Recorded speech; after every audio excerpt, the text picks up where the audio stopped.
Back to e learning with Navam channel. आज हम जो प्रैक्टिस सेट देखेंगे वो हमारा प्रैक्टिस सेट 1 है। हमने कहा था कि प्रैक्टिस सेट 1 हम जल्दी ही लाएंगे, यानी यूथ के प्रैक्टिस सेट स्टार्ट कर दिए हैं। क्यों कर दिए हैं? क्योंकि अभी हमें रिवीजन और साथ में ही आपका कंटेंट दोनों को देखना है, क्योंकि अब हमारे पास 40 दिन शेष हैं। तो जिन 40 दिनों में हमें क्या करना है, दोनों पर कमांड करनी है। तो हमने प्रैक्टिस सेट स्टार्ट कर दिए हैं, क्योंकि अभी रिवीजन हो नहीं पा रहा है। प्रैक्टिस सेट स्टार्ट है, कल आपको यूथ का सॉल्व पेपर मिल जाएगा। तो आज हम नहीं डाल पाए हैं और कल भी नहीं डाल पाए थे, क्योंकि थकान ज़्यादा थी, तो फिर थकान की वजह से वीडियो हो नहीं पाता है। तो चलिए देखते हैं आज का प्रैक्टिस सेट 1। और प्रैक्टिस सेट 1 की बात करें तो ये काफ़ी इंपॉर्टेंट है। इसकी जो PDF आपको टेलीग्राम तथा व्हाट्सएप चैनल दोनों पर मिल जाएगी। ठीक है, इसके जो PDF आपको टेलीग्राम तथा व्हाट्सएप नंबर दोनों पर मिल जाएगी, क्योंकि हारा वही है जो लड़ा नहीं। आप हार नहीं सकते, क्योंकि आप भारतीय हैं। इतिहास गवाह है, भारतीय कभी हारते नहीं है, प्रयासरत रहते हैं। तो आप भी प्रयासरत रहेंगे, क्योंकि ये एक 40 दिन आपको कर्मयोगी की तरह काटने हैं। चलिए देखते हैं इसका क्या कहते हैं, इसको प्रशिक्षित स्नातक यानी TGT। प्रशिक्षित स्नातक इसको क्यों कहा जाता है? क्योंकि इसमें B.Ed वाले अप्लाई करते हैं, तो इसलिए वो कैसे होते हैं? प्रशिक्षित स्नातक होते हैं। प्रशिक्षित स्नातक प्रैक्टिस सेट 1 किसका है? ये गृह विज्ञान का है। किसका है? ये यूथ का है। इस तरह से आप देख सकते हैं। ये देखिए बाई सिटी यानी यूथ कंपटीशन टाइम। ठीक है, तो यहाँ पे TGT home science practice set 1। क्योंकि आप पूछते हैं कि कहाँ का है, कौन सा है, तो हम बताते चलेंगे, जिससे कि आपका मन हो तो आप खरीद भी सकते हैं, क्योंकि हमारा टारगेट तो केवल और केवल 100+ है और कुछ नहीं। बट हमें तो ये लगता है कि ज़्यादा से ज़्यादा आप जब क्वेश्चन लगाएंगे तो आपको किसी भी प्रैक्टिस सेट की आवश्यकता नहीं पड़ेगी। बाद में अगर आप खरीदना चाहें तो आप स्वतंत्र हैं बिल्कुल खरीदने के लिए। चलिए इसमें पहला क्वेश्चन देखते हैं, जो काफ़ी इम्पोर्टेंट है। इसमें है केनेथ ब्रूफ मॉडल में संचार प्रक्रिया के कितने तत्व होते हैं? तो आपका केनेथ ब्रूफ जो मॉडल है उसमें संचार प्रक्रिया के तत्वों की बात की जाए तो इसमें 5 तत्व होते हैं। ठीक है, ये 5 ही तत्व काफ़ी इम्पोर्टेंट होते हैं। इसमें क्या होता है? तक संदेश एक पृष्ठभूमि में निहित होता है तथा अनुभूति पर आधारित होता है। संचार एक वितरण के रूप में अपनी अनुभूति का विस्तार संचार माध्यमों द्वारा करता है। ठीक है, इसी तरह वो क्या करता है? इसका उद्देश्य होता है ग्रहणकर्ता तक पहुंचना तथा उसे प्रभावित करना होता है। इसलिए इसका जो आपका केनेथ ब्रूक का मॉडल है उसमें 5 तत्व समाहित हैं। नेक्स्ट देखते हैं, 1 दर्जन केले का मूल्य 10.8 है, तो आपका एक केले की कीमत क्या होगी? जब 10.8 है तो आपका क्या है? एक केले की कीमत क्या होगी? तो ये हमारा दर्जन यानी ये 12 किलो का मूल्य है। तो जब 12 किलो का मूल्य आपका 10.8 है तो नीचे हम क्या करेंगे? 12 से इंटू कर देंगे। तो यहाँ से पॉइंट हटा देंगे, पॉइंट हटाएंगे तो आपका 0 आ जाएगा। 0 लगाकर 108 होता, 12 नंबर 108। तो इस तरह से आपका 0.9 हो जाएगा। त्रिकोणीय पट्टी को प्राथमिक चिकित्सा और गल पट्टी के लिए घर में रखना अत्यधिक महत्वपूर्ण है। यह लिनन के चौड़े वर्गाकार टुकड़ों को मध्य से काट कर बना ली जाती है, जिसकी माप होती है। तो ये ऐसे होता है, इस तरह से समझिए, इस तरह से होती है। लिनन के जो चौड़ाकार होते हैं, यानी ऐसे एक चौकोर है। इस तरह से आपका एक क्या है, ये चौकोर है, इसको बीच में से उड़ा देते हैं इस तरह से। तो ये क्या हो गई? ये हमारी होगी त्रिकोणी पट्टी। ठीक है, तो इसकी पूछी है कि इसकी माप कितनी होती है? तो त्रिकोणी पट्टी की माप 36 से 40 इंच होती है। आपको बता दें कि सबसे लंबी पट्टी किसकी होती है? तो जंघा की होती है, और सबसे छोटी पट्टी उंगली की होती है 1 इंच। याद रखेंगे। प्राथमिक स्वास्थ्य केंद्र की अवधारणा को किसने प्रस्तुत किया था? तो वो हमारी भोर कमेटी है, जिसने प्राथमिक स्वास्थ्य केंद्र की अवधारणा को सबसे पहले प्रस्तुत किया था। परिचायकों का ज्ञान होना चाहिए, तो परिचायिका को किसका ज्ञान होना चाहिए? तो ऑप्शन के अकॉर्डिंग में से कोई नहीं, क्योंकि परिचायिका को प्राथमिक चिकित्सा देने का ज्ञान होना चाहिए तथा उस समय धैर्यपूर्वक अपने कार्य को करने का भी कुशलता होनी चाहिए, क्योंकि दुर्घटना के समय हर किसी के संवेग नियंत्रण रहे ऐसा मुश्किल होता है। किसी भी अध्ययन से संबंधित मूलभूत शोध कार्य के समूह को कहते हैं। तो जब शोध कार्य का जिसमें समूह मौजूद होगा तो वो होगा हमारा संदर्भिका। ठीक है, इसमें एक ही बार में सारे मूलभूत स्टेप आ जाते हैं। हमने आपसे कहा था कि हम क्या करेंगे, रिसर्च की किस तरह रिसर्च डिज़ाइन बनाते हैं, किस तरह एक रिसर्च करते हैं, उसकी सारी वीडियो 5 स्टेप होती हैं। 5 स्टेप हमारी एक ही वीडियो में, तो हम उसकी आज लिंक दे देंगे। कल हम शायद देना भूल गए हैं, तो आज हम दे देंगे, क्योंकि एक बार आपको रिसर्च का वो बस स्टेप पढ़ लेने हैं, पूरी वीडियो बेशक नहीं देखें, बट 5 स्टेप फॉलो होते हैं, 5 स्टेप आपको पता होने चाहिए। ठीक है, उन्हीं स्टेपों का पूरा सार क्या होता है, संदर्भिका, जिसको एसोस्टस यानी आप क्या करते हैं, आधा पेज का एक आपने देखा होगा आर्टिकल किसी का पढ़ो, वो आधा पेज का सबसे ऊपर जो देता है उसको पढ़ने से ही पूरे आर्टिकल का पता पड़ जाता है। ऐसे इसको पढ़ने से पूरी रिसर्च का पता पड़ जाता है। किसी विशिष्ट परिस्थिति या समूह या व्यक्ति की विशेषताओं को ठीक ठीक से चित्रित करने का अध्ययन है। तो जब आप ठीक ठीक से अध्ययन करेंगे तो भाई ठीक ठीक से उनके बारे में जानेंगे भी। तो यहाँ पे प्रयोगात्मक है, वर्णनात्मक है, अन्वेषणात्मक है। ये सारे ही रिसर्च के टाइप हैं जिनके द्वारा हम अध्ययन करेंगे। पहली पंचवर्षीय योजना लागू की गई थी, तो 1991 में प्रथम पंचवर्षीय योजना को लागू किया गया था। MGNREGA में कितने दिनों के वेतन रोजगार की गारंटी है, तो ये मनरेगा स्कीम है, इसमें 100 दिनों की रोजगार की गारंटी है। वातावरण में कौन सी गैस मुक्त अवस्था में स्वयंपोषियों के विकास का कारण हुई है, तो यहाँ पर जो गैस है वो स्वयंपोषी है, यानी अपने आप पोषण पैदा करने वाली। तो ये हमारी ऑक्सीजन, क्योंकि इससे ही हम अपने लिए पोषण पैदा, यानी ये हमारे स्वयंपोषियों के विकास के लिए आवश्यक है। ये ना हो तो हम लोगों की मृत्यु हो जाएगी। एरोसोल में पाए जाने वाले उस रासायनिक घटक का बताइए जो ओजोन परत की कमी में सहायता करता है। तो एरोजोन की बात की जाए तो वो हमारा होता है आपका इसमें राइट आंसर जो रहेगा वो हमारा क्लोरोफ्लोरोकार्बन, यानी इसको बोलते हैं CFC। ठीक है, CFC निकलता कहाँ से है, ये बहुत पूछा जाता है। तो फ्रिज से, AC से, जितने भी वातानुकूलन उपकरण हैं उन सबसे CFC गैस निकलता है। क्लोरोफ्लोरोकार्बन निकलता है जो ओजोन परत की क्षरण के लिए काफ़ी उत्तरदायी माना जाता है, या काफ़ी हार्मफुल माना जाता है। नेक्स्ट क्वेश्चन देखते हैं। गुर्दा एक डॉट डॉट स्रावित करती है जिसमें रीनल एर्थोपोएटिक कारक कहते हैं। तो यहाँ पे जो राइट आंसर रहेगा कि क्या कारक कहती हैं, तो वो हमारा रहेगा एंजाइम होते हैं, जिन्हें ये गुर्दा स्रावित करती है। किसी स्थान पर प्रतिबिंब नहीं बनता है, वह प्रकाश की किरणें केंद्रित नहीं होती हैं। तो हमारा स्थान क्या रहेगा जिस पर प्रतिबिंब नहीं बनता है और प्रकाश की किरणें केंद्रित नहीं होती हैं, तो वो होता है हमारा अंध बिंदु, अंधा कर देना।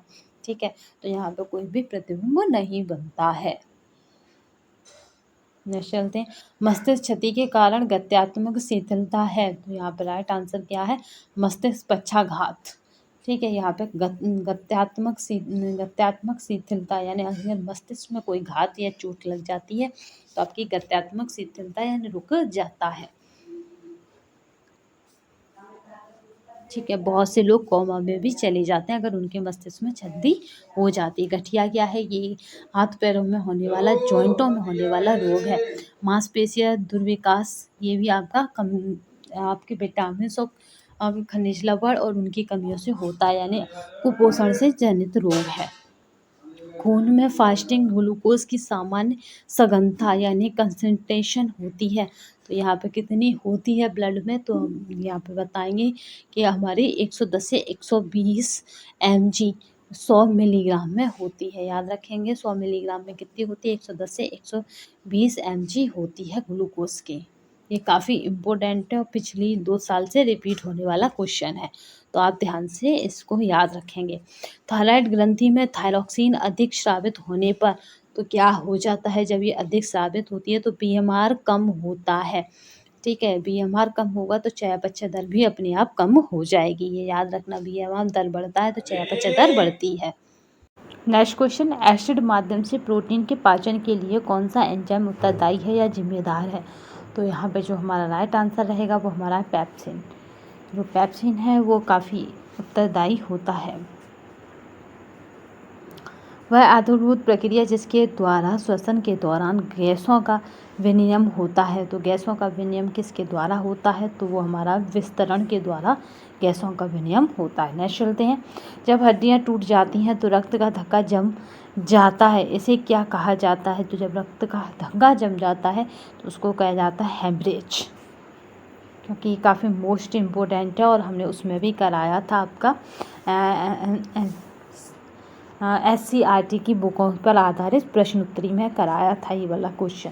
तो उसमें मैंने देखा कि कुछ क्वेश्चन ऐसे हैं जो आपके प्रीवियस ईयर एग्ज़ाम में आ चुके हैं, तो हमारे लिए काफ़ी इम्पोर्टेंट है वो श्रृंखला। तो कल से फिर स्टार्ट होगी। अभी व्यक्तिगत यानी थोड़ी सी थकान और उसकी वजह से 2 दिन से हम नहीं दे पा रहे थे, बट कल हम कोशिश पूरी करेंगे कि आपको आपका SCRT के आधारित प्रश्न उत्तरी भी दे सकें, क्योंकि वो काफ़ी इम्पोर्टेंट है। काफ़ी समय के बाद अचानक व्यायाम करने के दौरान मांसपेशियों में ऐंठन क्यों होती है, तो जब हम काफ़ी समय की बात करते हैं तो लैक्टिक एसिड के उत्पादन के कारण मांसपेशियों में एसिड मतलब क्या होती है, ऐंठन होती है। याद रखिएगा, लैक्टिक एसिड ही क्या है, थकान उत्पन्न करता है। मतलब लैक्टिक एसिड के कारण थकान का अनुभव होता है। विशिष्ट पदार्थ के प्रति उत्तकों की प्रतिक्रिया डॉट डॉट कहलाती है। तो यहाँ पे जो राइट आंसर है वो हमारी है वो एलर्जी कहलाती है। आपने कहा, कहते हैं ना कि एलर्जी हो गई इस चीज़ से, तो यानी हमारी बॉडी यानी हमारे ऊतक उस पर प्रतिक्रिया करते हैं। गार्डनर के बहुबुद्धिमत्ता में समाविष्ट है। तो गार्डनर की जो बहुबुद्धिमत्ता है उसमें क्या क्या समाविष्ट है, तो यहाँ पे देख लेते हैं। आपका भाषाई, तो यहाँ पे गार्डनर ने क्या दिया है, गार्डनर ने भाषाई दिया है, नाटकीय दिया और अंतर्वैयक्तिक दिया या पारस्परिक आपके बुद्धि दी है। गार्डनर की बात करें तो इन्होंने क्या कहा है, बहुबुद्धिमत्ता यानी मल्टी इंटेलिजेंट थ्योरी दी है, जो काफ़ी इम्पोर्टेंट थ्योरी है। इन्होंने बुद्धि के कई आयाम बताए हैं, जिसमें से कहीं कहीं 10 और कहीं कहीं 9 बुद्धि के आयाम मिलते हैं। बुद्धि लब्धि यानी IQ का समीकरण किसने प्रस्तुत किया या किसने विकसित किया है, तो वो हमारा है। IQ के समीकरण की बात करें तो ये टर्मन महोदय ने दिया है। टर्मन महोदय ने क्या दिया है, IQ का जो समीकरण है वो हमारा है IQ बराबर आपका होता है C मतलब MA/CA गुणा 100, या MA होती है मेंटल हेल्थ और CA होती है एक्चुअल एज यानी वास्तविक आयु। भाषा के अध्ययन में सतह यानी फार्मेसी रचना, स्ट्रक्चर तथा गहरी संरचना, स्ट्रक्चर शब्दों को किसके द्वारा संबोधित किया जाता है, तो यहाँ पे जो राइट आंसर है वो हमारा, अगर भाषा की बात हो तो वो भाषा किससे रिलेटेड होती है, चॉम्स्की से। याद रखिएगा, इन्होंने कहा है कि अध्ययन में सतह संरचना तथा गहरी संरचना शब्दों को किसके साथ संबंधित किया है, तो चॉम्स्की ने किया है। क्रियात्मक समन्वय का अर्थ 2 डॉट डॉट मांसपेशियों का आपसी समन्वय है। तो यहाँ पे जो राइट आंसर है वो हमारा अंगों का, किनका, 2 अंगों का मांसपेशियों का आपसी समन्वय है। शिशु विकास या अध्ययन का वह क्षेत्र है जो मानव वर्धन और विकास के सभी पहलुओं को समझने में समर्पित किया गया है। यह परिभाषा किसकी है, तो हमारा जो ये परिभाषा रहेगी वो हमारी हरलॉक महोदय की है, क्योंकि इन्होंने क्या करा है कि जो ह्यूमन डेवलपमेंट है उस पर पूरी पुस्तक लिखी है। एडोलेसेंस, आरंभ में 2 दिन माँ के स्तन से निकलने वाला गाढ़ा पीला दूध कहलाता है। तो वो हमारा गाढ़ा पीला दूध कोलेस्ट्रॉम कहलाता है। ये हर एक जीवधारी के स्तनों से निकलता है, चाहे वो जानवर हो या माँ हो या गाय हो, भैंस हो, 2 दिन, क्योंकि ये क्या होता है, बच्चे की रोग प्रतिरोधक क्षमता बढ़ाता है। आदिवासी क्षेत्रों से संबंधित एक राष्ट्रीय कार्यक्रम है, इसलिए इस दूध को बच्चे के लिए अमूल्य या फिर कहें कि रोगों से लड़ने की क्षमता प्रदान करता है ये दूध। ठीक है, आदिवासी क्षेत्रों से संबंधित एक राष्ट्रीय कार्यक्रम है, तो यहाँ पे जो राइट आंसर है वो हमारा है DTP यानी TDP यानी ट्रेनिंग डेवलपमेंट प्रोग्राम। WHO के अनुसार नवजात शिशुओं को स्नान कराने के बारे में क्या सही है, तो इन्हें कब स्नान कराना चाहिए, WHO के अनुसार जन्म के कम से कम 6 घंटे बाद कराना चाहिए स्नान, क्योंकि वो तुरंत बाहर के वातावरण को अपने शारीरिक क्षमता के अनुसार संभाल नहीं सकता। कभी कभी तुरंत कराने पर क्या होता है कि वो हाथ से छूट जाता है बच्चा, तो दुर्घटना भी उसके साथ हो जाती है। गर्भावस्था में अरक्तता से बचने का उपाय है, तो अरक्तता से हम कर सकते हैं जब क्या कहेंगे, पर्याप्त मात्रा में पौष्टिक एवं संतुलित आहार ग्रहण करना, तब अरक्तता से बच सकते हैं। गर्भवती महिला को सूचित किया गया है कि उसका निषेचित भ्रूण गर्भाशय के अतिरिक्त दूसरी जगह पर विकसित हो रहा है। इस स्थिति को कहा जाता है, तो वो हमारा यहाँ पर रहेगा अस्थानिक गर्भावस्था, क्योंकि वो अपने स्थान से दूसरी जगह है। स्वस्थ संतान को जन्म देने के लिए उपयुक्त आयु कौन सी है, तो यहाँ पे जो राइट आंसर रहेगा वो हमारी 25 से 30 वर्ष की आयु उपयुक्त होती है। नेक्स्ट क्वेश्चन देखते हैं।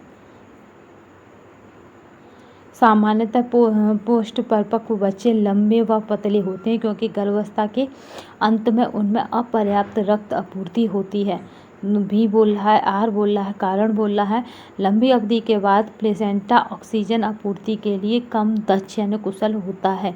तो यहाँ पे जो स्टेटमेंट है यानी कथन और कारण क्या है, आपस में किस तरह से रिलेटेड हैं, तो ए और आर दोनों सही है। इस टाइप के क्वेश्चन एक या हद से हद 2 आ सकता है, बस कारण और कथन वाले। नेक्स्ट चलते हैं। निम्न में से संज्ञानात्मक विकास की कौन सी अवस्था का वर्णन ब्रूनर द्वारा नहीं किया गया है, तो ब्रूनर महोदय के द्वारा किसका वर्णन नहीं किया गया है, तो वो हमारा इंद्रिय गतिकाल का वर्णन नहीं किया गया है। प्रतीकात्मक प्रतिनिधान का है, प्रतिमा प्रतिनिधान का है और क्रियात्मक प्रतिनिधान का है। सामूहिक अचेतन का प्रत्यय ... दिया गया, तो यहाँ पे किसके द्वारा दिया गया है, तो वो फ्राइड के द्वारा दिया गया है।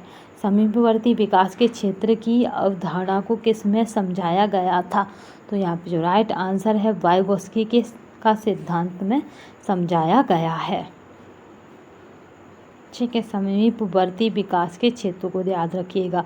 प्रौढ़ शिक्षा लोगों की लाभकारी है, क्योंकि इससे तो क्या होता है, वे इससे क्या होगा, तो ये प्रौढ़ों के लिए तो वे अपने को अधिक समृद्ध बना सकेंगे, क्योंकि उनको और ज़्यादा कुशल और दक्ष बनाती है प्रौढ़ शिक्षा।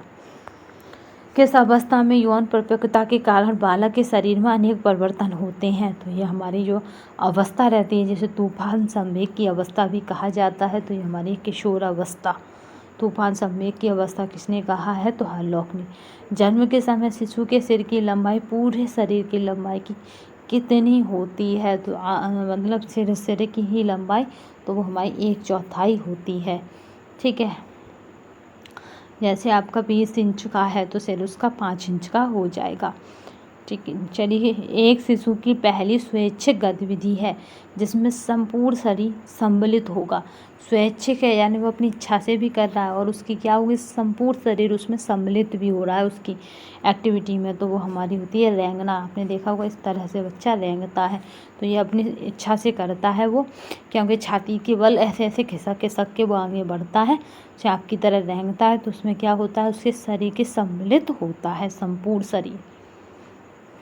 6 वर्ष के अंत तक सिर का शरीर से क्या अनुपात होना चाहिए, तो जब सिर का शरीर से अनुपात का पूछा जा रहा है तो 7% होना चाहिए।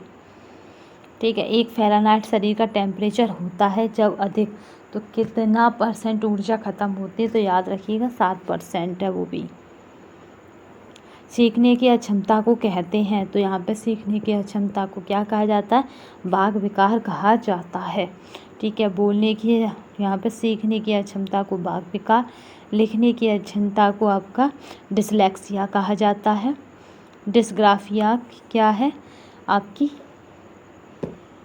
डिस्कैल्कुलिया क्या है, गणित से संबंधित है। डिस्ग्राफिया आपके लेखन से संबंधित है।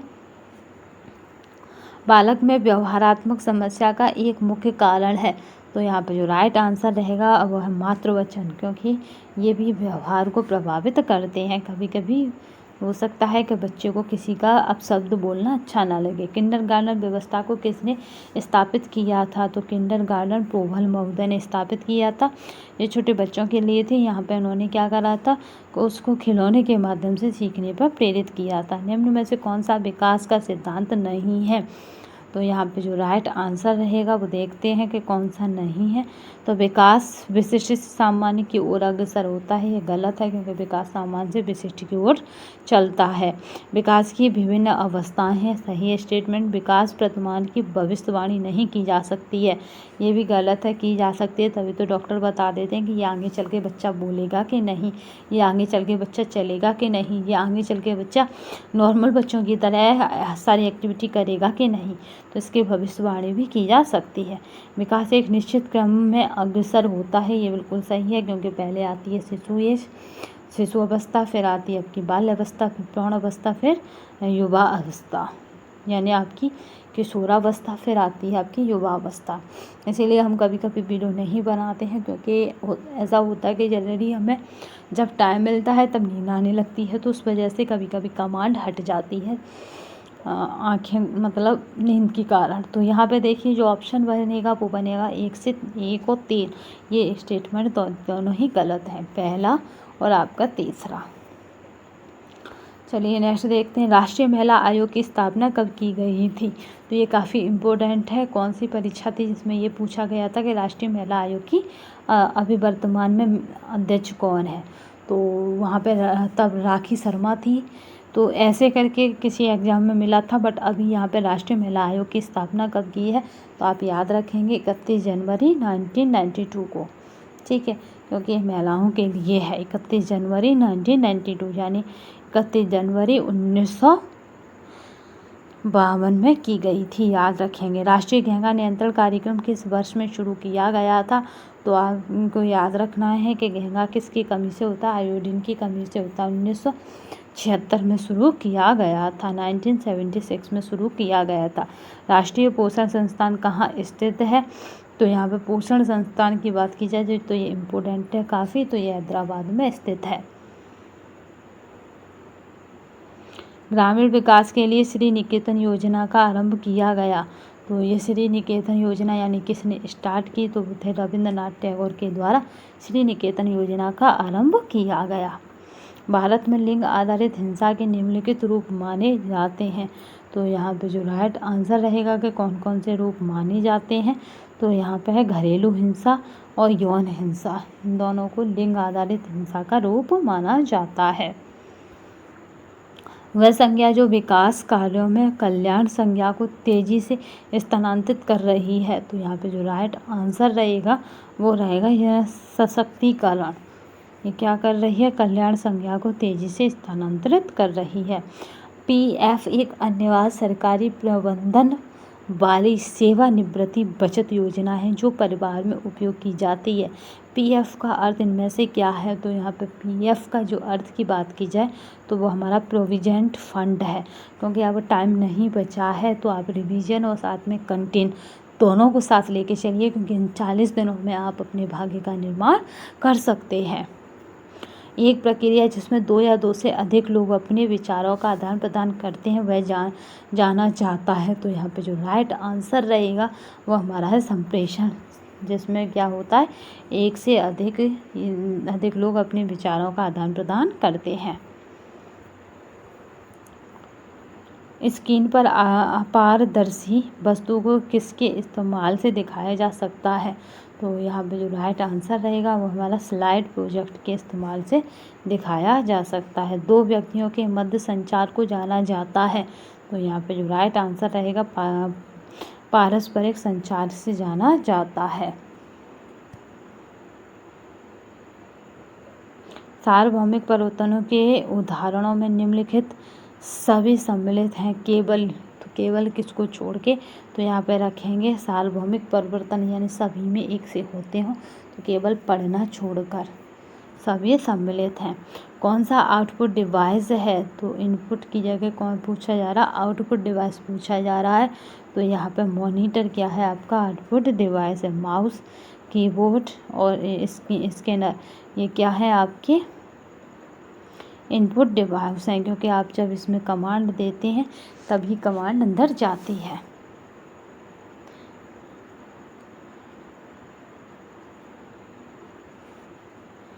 किसी गांव में परिवार की संख्या उन परिवारों में पुरुष महिलाओं की संख्या का अनुपात यह किसका उदाहरण है। तो यहाँ पे हमें महिला और पुरुष की संख्याओं का अनुपात देखना है, तो निश्चित समष्टि का उदाहरण है, यानी आपकी क्या है, निश्चित सैंपलिंग है। जब पिघले हुए घी में अम्ल शक्कर के साथ मिलाया जाए और उसका रंग डॉट डॉट हो जाए तो यह दर्शाता है कि घी में वनस्पति घी मिलावट है। तो यहाँ पे हमें मिलावट के बारे में पढ़ना है। तो मिलावट है गहरा लाल। जब इसका रंग कैसा हो जाए, गहरा लाल हो जाए, जब क्या करें, घी में अम्ल शक्कर के साथ मिलाया जाए और उसका रंग कैसा हो जाए, लाल हो जाए, तो यह दर्शाता है कि घी में वनस्पति घी की मिलावट है। अपहोल्स्टरी का उपयोग किया जाता है। अपहोल्स्टरी आपको बता दें पिछली बार आ चुका है, तो फर्नीचर को ढकने में, क्योंकि इसका मतलब समझ में नहीं आता लोगों को, तो इसलिए इसको रख देते हैं। परिधान के नमूनों की रचना में रेखा, आकार, रंग, बनावट आदि को व्यवस्थित करने के लिए भी, तो यहाँ पे जो राइट आंसर है कि क्या करेंगे, तो यहाँ पे हमारा राइट आंसर रहेगा कला के मूलभूत सिद्धांतों का सहारा लेना चाहिए। निम्नलिखित में से किस लैंप में ऊर्जा की सर्वाधिक बचत होती है। तो यहाँ पे जो राइट आंसर रहेगा प्रकाश उत्सर्जी डायोड लैंप, यानी लाइट एमिटिंग डायोड लैंप में इसकी क्या होती है, सर्वाधिक बचत होती है। कमरे की ऊंचाई बढ़ी हुई दिखानी हो तो उसका उपयोग करना चाहिए। तो किसका उपयोग करना चाहिए, तो यहाँ पे जो राइट आंसर रहेगा दीवारों पर खड़ी लाइनें लगा देनी चाहिए, जिससे कमरे का आकार बड़ा दिखेगा, ऊंचाई अधिक दिखेगी। मक्खियों को नष्ट करने के लिए छिड़काव किया जाता है। तो यहाँ पे जो राइट आंसर है वो हमारा है डीडीटी का छिड़काव किया जाता है। इसीलिए कभी कभी क्या होता है, सरकार की तरफ से डीडीटी का छिड़काव आता है गलियों में।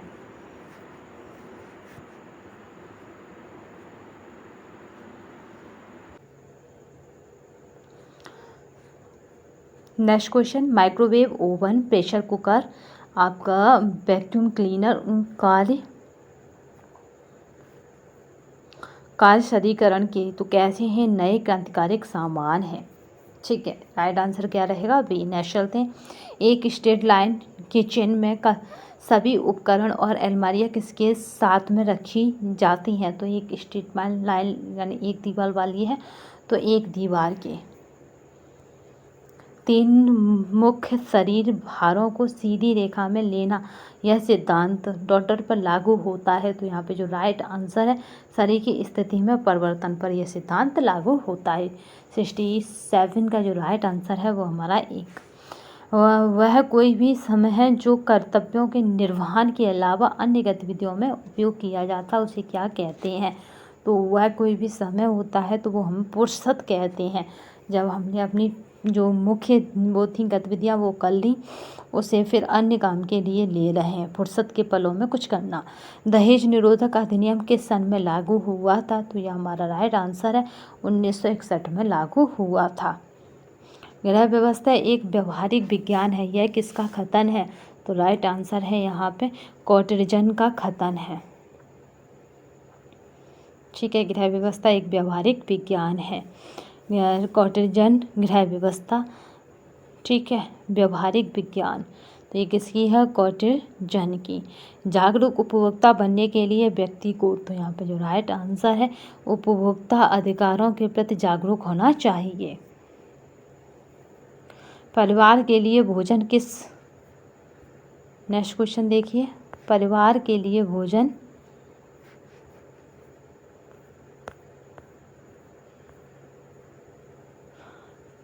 किस प्रकार की आवश्यकताओं में आता है। तो भाई परिवार के लिए हो या भोजन, तो हमेशा आवश्यकता में ही आता है। ठीक है, आवश्यकता में आता है, इस तरह से इसे समझिए, क्योंकि भोजन, रोटी, कपड़ा और मकान, ये मद क्या है, आपकी आवश्यकता है। बैंक खाते में का वह प्रकार कौन सा है जिसमें जमा की गई राशि पर ब्याज नहीं दिया जाता। तो जो हमने राशि जमा की उस पर हमें ब्याज नहीं मिलेगा, वो हमारा है चालू खाता। चाहे जब डालो चाहे जब निकालो, इस पर ब्याज नहीं मिलता। पर जो नकदी है वो सुरक्षित रहती है बैंक में। ठीक है, इसलिए इसे अधिक खोलते हैं क्योंकि इसमें चाहे जब डालो चाहे जब निकालो वाले प्रोसेस पर आधारित होता है। कार्य व्यवस्था को प्रभावित करने वाला सबसे महत्वपूर्ण कारक है, तो यहाँ पे जो राइट आंसर रहेगा वह योजनाबद्ध होकर कार्य करना सबसे महत्वपूर्ण कारक है। नेक्स्ट चलते हैं। समय नियोजन बनाने के लिए सोपानों का यादृच्छिक क्रम दिया गया है, उन्हें सही क्रम में व्यवस्थित कीजिए। तो जो सोपान दिए गए हैं उन्हें सही क्रम में व्यवस्थित करना है। तो हमारा जो रहेगा, पहला क्या रहेगा, क्रियाकलापों को सूची तैयार करना। दूसरा क्या रहेगा, क्रियाओं को सही क्रम में रखना। तीसरा जो रहेगा वो रहेगा प्रतिदिन समय नियोजन करना। और जो लास्ट में बचेगा वो हमारा यहाँ पे साप्ताहिक समय नियोजन करना। तो यहाँ पे 75 का जो राइट आंसर रहा, राइट कोड रहा, वो हमारा रहा डी। योजनाबद्ध भागीदारी के कारण अभिवृत्तियों के परिवर्तन के लिए उदाहरण है। तो यहाँ पे जो राइट आंसर है वो हमारा है साझेदारी और निर्णय निर्माण। निम्नलिखित में से वह कौन सा कानूनी शब्द है जो उस ऋण व्यवस्था का वर्णन करने के लिए प्रयुक्त होता है जिसमें ऋण की जमानत के रूप में चल निजी संपत्ति प्रयुक्त की जाती है। तो यहाँ पे जो राइट आंसर रहेगा वो हमारा है चल संपत्ति बंधक। लॉन्ड्री में प्रयुक्त कपड़े धोने की मशीन में सामान्यतः किस तरह की गति होती है। तो जब कपड़े धोने की मशीन होगी तो उसमें किस तरह की होगी, टवलिंग होती है, ये याद रखिएगा। मानव शरीर का ताप लेते हुए दोनों भुजाओं का विस्तार ... के बराबर होगा। तो अगर हम माप ले रहे हैं, मानव शरीर का माप लेते हुए दोनों भुजाओं का विस्तार ...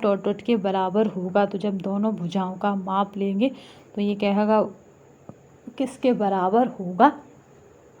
तो यहाँ पे 79 की अगर बात की जाए तो ये 8 सिरे के बराबर होगा। सुई का चयन निम्नलिखित में से क्या तय करता है। तो यहाँ पे सुई का चयन हम कब करते हैं, कपड़े की केस में, यानी जैसा हमारा कपड़ा होता है उसके अकॉर्डिंग हम सुई का चयन करते हैं। कसूती किस राज्य का पारंपरिक वस्त्र है। तो वो हमारा है का से कसूती और का से कर्नाटका, याद रखिएगा। का से कसूती, ता से टा, ठीक है, कर्नाटका। प्रसिद्ध मधुबनी पेंटिंग किस राज्य की है। तो ये बिहार राज्य की है प्रसिद्ध मधुबनी पेंटिंग। बिहार में मधुमक्खी पालन भी किया जाता है, याद रखिएगा। पटोला वस्त्र का संबंध किस राज्य से है। तो पटोला वस्त्र का संबंध हमारा गुजरात से है। गुजरात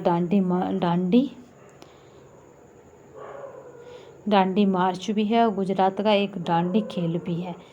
आपका है कोरोनाइजिंग परिसज्जा किस रेशे पर उपयोग में लाई जाती है। तो यहाँ पे जो राइट आंसर रहेगा वो हमारा है ग्लास रेशे पर उपयोग में लाई जाती है।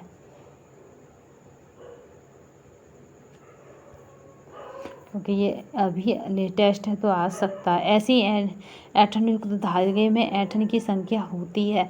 तो यहाँ पे जो राइट आंसर रहेगा कि कितनी होती है, तो वो होती है 7 से 12 ऐंठन प्रति इंच होती है। वे धागे जो रेशों की संपूर्ण लंबाई में फैले होते हैं डॉट धागे कहलाते हैं। तो यहाँ पे जो राइट आंसर रहेगा वो हमारे रैप कहलाते हैं। ये मोस्ट इम्पोर्टेंट है, आया हुआ क्वेश्चन है तो याद रखिएगा, रैप कहलाते हैं। रेयॉन निर्माण की एक प्रमुख विधि है। तो यहाँ पे जो राइट आंसर रहेगा वो हमारा विस्कोस विधि, इससे रेयॉन निर्माण करा जाता है। जैविकीय मूल्य गुणवत्ता का मापन करने के लिए प्रयुक्त किया जाता है। तो यहाँ पे जो राइट आंसर है वो हमारा है प्रोटीन प्रयुक्त किया जाता है। सूती वस्तु को पारदर्शी और कड़ा करने के लिए डॉट से किया कराई जाती है। तो यहाँ पे 89 का जो राइट आंसर है सल्फ्यूरिक अम्ल से क्रिया कराई जाती है कड़ा करने के लिए। रेशे का वह गुण जिसमें रेशों को दबाने के पश्चात छोड़ देने पर वह पुनः अपना पूर्व आयतन प्राप्त कर लेता है कहलाता है। दबा दिए फिर छोड़ दिए तो ये कहलाता है प्रतिस्कंदता। ठीक है, दबाने पर छोड़ देंगे तो वो पुनः अपना आकार प्राप्त कर लेगा। खाना पकाने की उस विधि का नाम बताइए जिसमें गर्मी का स्रोत पकाने की सतह के नीचे प्रयुक्त होता है। तो यानी जो गर्मी का स्रोत है वो नीचे है, तो वो हमारी होती है अब यहाँ पे जो राइट आंसर रहेगा वो हमारा रहेगा ग्रिलिंग। भंडार गृह में नमी होने पर डिब्बों को रखने से पूर्व क्या करना चाहिए? तो यहाँ पे है तेल युक्त वस्त्र उसके चारों तरफ रगड़ देना चाहिए जिससे कि जंग ना लगे। पोषण तत्व को सुरक्षित करने के लिए कौन सा सोपान मदद नहीं करता है? तो हमें क्या करना है, अपने पोषक तत्व सुरक्षित करने हैं। तो चावल और दाल को बराबर और सही तरीके से धोना, ये सोपान काम नहीं करता है। यहाँ पे देखते हैं सूची फर्स्ट को सूची सेकंड से मिलाना है। तो यहाँ पे देखिए मधुमेह की बात की जाए तो पैनक्रियाज से रिलेटेड होता है मधुमेह। फिर बात करते हैं हेपेटाइटिस की। अगर हेपेटाइटिस को देखा जाए तो हेपेटाइटिस क्या होता है? तो ये जिगर का रोग होता है। नेफ्रोटिक सिंड्रोम की बात की जाती है तो ये गुर्दों से रिलेटेड होता है, किडनी से रिलेटेड होता है।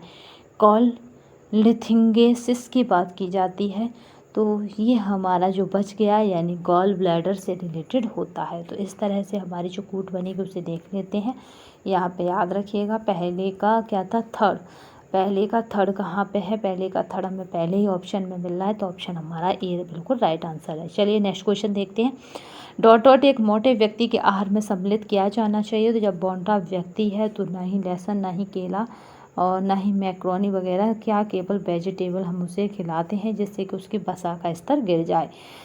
टाइफाइड किस माध्यम से फैलता है? अगर टाइफाइड की बात की जाए तो वो जल और आहार दो के माध्यम से फैलता है। दो के दूषित होने से टाइफाइड हो जाता है।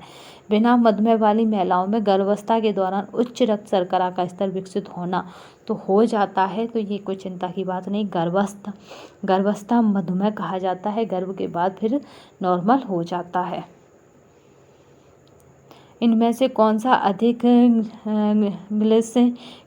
ग्लाइसेमिक सूचकांक आहार है?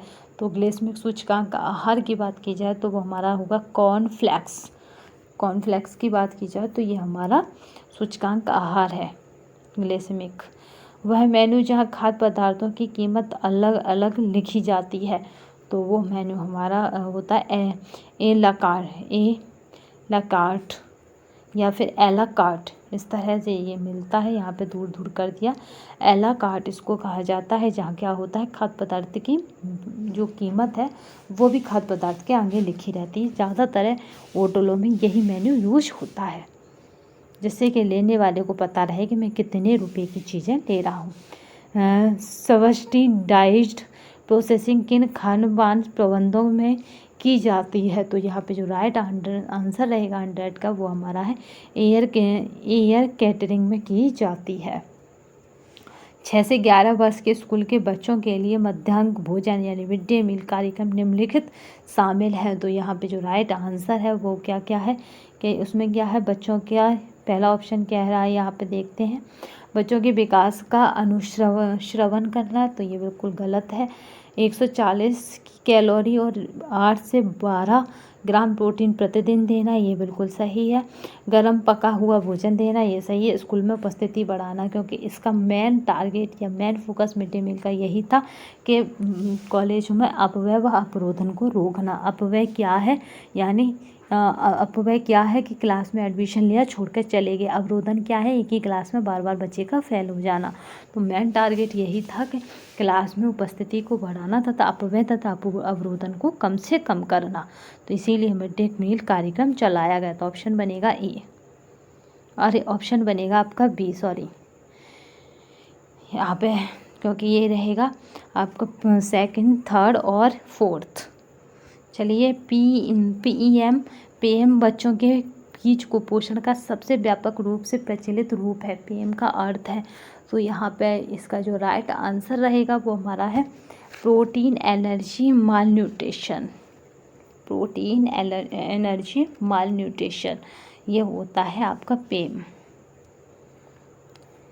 ये बच्चों के लिए है, क्योंकि बच्चों में ही इनकी कमी देखने को मिलती है। मानव दूध में बाइफाइड्स कारक क्या करता है, तो यहाँ पे जो राइट आंसर रहेगा वो है ई कोली और लैक्टोबैसिली दोनों के विकास को रोकता है। बियर में सुरासुर यानी अल्कोहल की कीमत कितनी मात्रा पाई जाती है, तो अल्कोहल की 3% मात्रा बियर में पाई जाती है, या बियर में अल्कोहल की 3% मात्रा पाई जाती है। जल की स्थायी कठोरता निम्नलिखित डालकर दूर कर सकते हैं, तो क्या डालकर कर सकते हैं दूर, तो यहाँ पे रहेगा चूना डालकर जल की स्थायी कठोरता को दूर करा जा सकता है। जल का रासायनिक सूत्र है तो वो हमारा H2O यानी हाइड्रोजन के 2 और ऑक्सीजन का 1। शरीर में जल की आवश्यकता किस कार्य के लिए होती है, तो यह इस शरीर में इसके बिना ना ही अंतर्ग्रहण होता है, ना पाचन होता है, ना अवशोषण होता है, तो उपयुक्त सभी के लिए इसकी आवश्यकता होती है। मानव शरीर में जिंक का मुख्य कार्य है, तो जिंक का क्या मुख्य कार्य है, वो हमारा DNA और RNA का संश्लेषण करना जिंक का मुख्य कार्य है।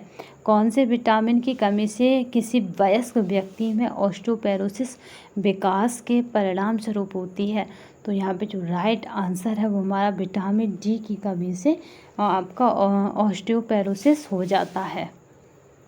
वसा को पचाने के लिए आवश्यक एंजाइम लाइपेज पाया जाता है, तो लाइपेज कहाँ पाया जाता है, तो अग्नाशयी रस में पाया जाता है लाइपेज। ठीक है, चलते हैं प्रोटीन में कितने प्रतिशत लगभग नाइट्रोजन होती है, तो यहाँ पे अगर प्रोटीन की बात की जाए तो प्रोटीन में 16% लगभग नाइट्रोजन होती है। एक व्यक्ति के सामान्य आहार में उपस्थित कार्बोहाइड्रेट संपूर्ण ऊर्जा को लगभग ऊर्जा प्रदान करता है, तो संपूर्ण ऊर्जा में तो हम सबसे ज़्यादा कार्बोहाइड्रेट से ही ऊर्जा लेते हैं, तो ये हमारा 60% संपूर्ण ऊर्जा का कितना देता हमें ऊर्जा 60%। विद्युत तापीय उपकरणों में थर्मोस्टेट का कार्य है, तो क्या है थर्मोस्टेट का कार्य, तो वो हमारा ऊष्मा नियंत्रण इसका कार्य है। जो ये PDF आपको टेलीग्राम तथा व्हाट्सएप दोनों पर मिल जाएगी। संतुलित आहार का अर्थ है ऐसा आहार जिसमें सभी आवश्यक पोषक तत्व सही मात्रा में सम्मिलित हों। ठीक है, बैलेंस डाइट। भारत में पोषक तत्वों की कमी से सर्वाधिक रूप में पाई जाने वाली बीमारी है, तो जहाँ पोषक तत्वों की कमी से हो रही है वो भारत में ही है, तो वो हमारी ऊर्जा, प्रोटीन, कुपोषण सर्वाधिक पाई जाने वाली बीमारी है। शरीर में कार्य पर भोजन का अध्ययन के रूप में परिभाषित है, तो कैसे परिभाषित है, तो हमारा यहाँ पर राइट आंसर है, बहुत बार पूछा गया, तो पोषण नाम से परिभाषित है। शरीर में कार्य पर भोजन का अध्ययन, जब शरीर है उसके लिए भोजन है तो उसका अध्ययन जब हम करते हैं तो वो हमारा पोषण कहलाता है। प्लेकेट कहते हैं, बटन की पट्टी को कहते हैं, बहुत बार पूछा हुआ क्वेश्चन है। और पोषण भी याद रखिएगा क्योंकि पोषण करके आपकी पूरी एक यूनिट है, जल्दी ही उससे कंप्लीट कराएंगे।